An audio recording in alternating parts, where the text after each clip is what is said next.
wabarakatuh. Teman-teman apa kabar? Semoga semuanya dalam kondisi sehat walafiat. Saya mau memperkenalkan siapa tamu yang ada di samping saya. Ada Abi Quraish Shihab. Abiku. Apa kabar? Baik, Alhamdulillah Abi sehat. Alhamdulillah. Dan yang di samping Abi sebetulnya perlu diperkenalkan lagi nggak ya? Karena sudah terlalu terkenal ini.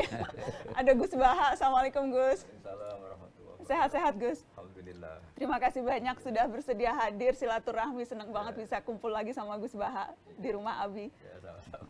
Abiku dan Gus Baha, kita mau memulai dulu diskusi ini. Menjelang Ramadan, tapi peristiwa belum lama ini ada beberapa peristiwa yang rasanya membuat pilu. Bom bunuh diri, kemudian juga ada penyerangan di Mabes Polri.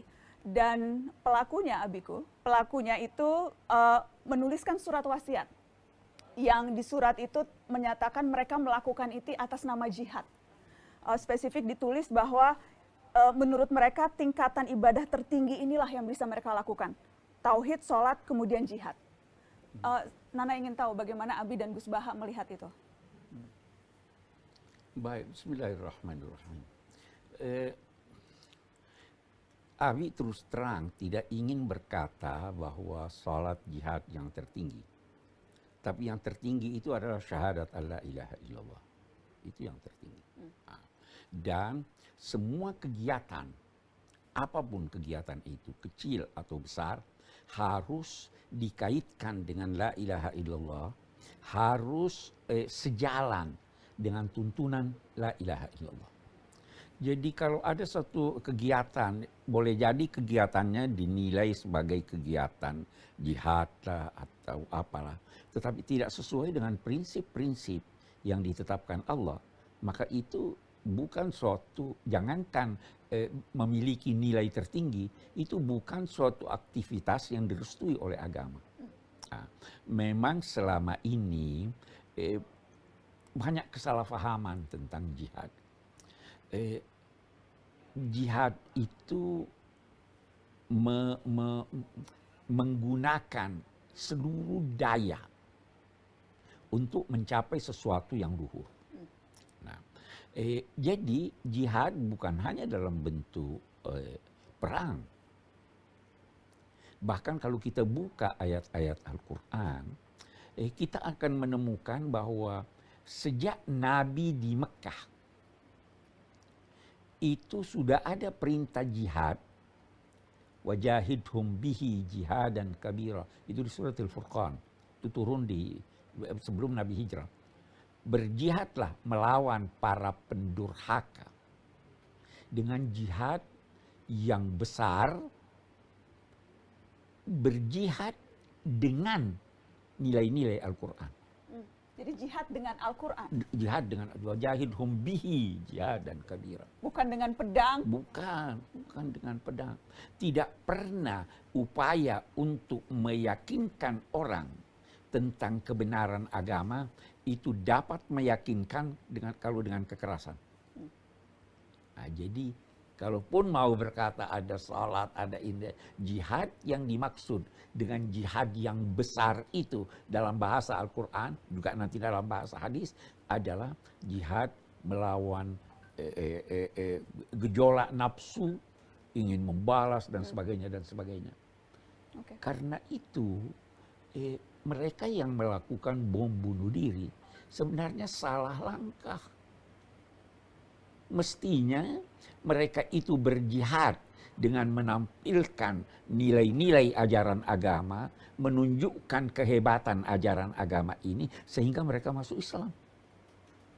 Kalau dia non-muslim, atau sehingga mereka itu yang masih kurang beraktivitas yang baik, lebih baik aktivitasnya. Itu kira-kira yang Abi ingin katakan ya. Pemahaman jihad yang keliru ini, Gus Baha, itu bagaimana menurut Gus Baha? Karena kemudian ini begitu mudah penafsiran dan pemahaman keliru ini dimanipulasi, dimanfaatkan justru untuk berbuat hal-hal yang melenceng. Bismillahirrahmanirrahim. Sebagaimana dikatakan Pak Quraish, wajahidhum bihi jihadan kabira. Kita misalnya meliti Quran ya, karena ini bidang yang kita tekuni. Termasuk saat tadi pagi juga sedang ngajar di Baitul Quran di Habib Ali. Logika tadi yang dikatakan Pak Quraish bahwa dengan logika yang baik, perilaku yang baik, juga apa ya, tutur kata yang baik, diharapkan orang tertarik pada Islam. Saya beri contoh. Dulu ketika orang-orang Mekah masih menyembah Lata, Uzza, Hubal, itu Quran menjelaskan satu logika dan mereka ditantang untuk berlogika sampai istilahnya pakai kata aro'a itu. Coba tolong sampaikan ke kami, kata Allah, mata min dunillah, Tuhan-Tuhan yang kalian sembah itu Lata, Uzza dan seterusnya. Aruni madza khalaqu minal ardi am lahum syirkun fis samawati. Cobalah kalau jadi Tuhan itu ya kira-kira yang punya prestasi lah. Misalnya pernah bikin langit, bumi atau apa. Malah jadi Tuhan tanpa prestasi. Sehingga orang-orang kafir mulai berpikir. Saya masih ingat ketika dulu baca tulisan membumikan Al-Quran milik Pak Quraisy. Sifat pertama dikenalkan Allah itu Bismi Rabbikal ladzi khalaq. Ya kira-kira dikira-kira lah kalau ngaku Tuhan itu ya punya prestasi khalaqa menciptakan. Sehingga Allah ngendikannya jelas sekali. Aruni madza khalaqu minal ard am lahum syirkun fis samawati. Sehingga terus ada definisi akal yang membuka pikiran mereka betapa bodohnya kita nyembah Lata, Uzza, Hubal, dan Manat, dan seterusnya. Atau menyembah makhluk yang lain. Nah, jihad dengan Quran ya kira-kira dengan cara seperti itu. Itu juga bagus sekali ini. Tapi ingin katakan sebenarnya kesalahan memberikan penjelasan tentang arti jihad itu bisa jadi dilakukan oleh orang-orang dengan maksud baik, tetapi tidak paham. Saya ingin beri contoh dalam terjemahan Al-Quran. Dulu, sekarang alhamdulillah sebagian sudah diubah. Itu ada jahidu bi amwalikum wa anfusikum. Berjihadlah dengan harta kamu dan anfusikum diartikan jiwa kamu. Padahal seharusnya Totalitas kamu. totalitas. Dengan hartamu, dengan pikiranmu, dengan tenagamu. Kan kita tidak bisa terlepas dari ini. Dengan waktumu, dengan tempat. Ketika jiwa seolah-olah jadi kita perlu mengorbankan jiwa untuk Perlu mencapai mengorbankan jihad. jiwa. Padahal itu, boleh jadi itu dulu digunakan ketika kita dalam perang melawan penjajah. Tetapi setelah itu selesai, itu sebabnya Abi ingin tambahkan begini.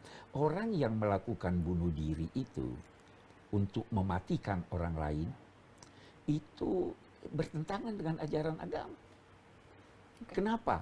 Karena yang dibunuh itu orang yang wajar dibunuh. Yang melanggar ketentuan-ketentuan. Ini apa yang dia langgar? Orang di gereja ngapain? Islam biarkan dia, membolehkan dia untuk berada di sana untuk menyembah Allah. Tidak ada yang dilanggar. Begitu juga ke kantor-kantor polisi Iya. dan sebagainya sama sekali. Oke.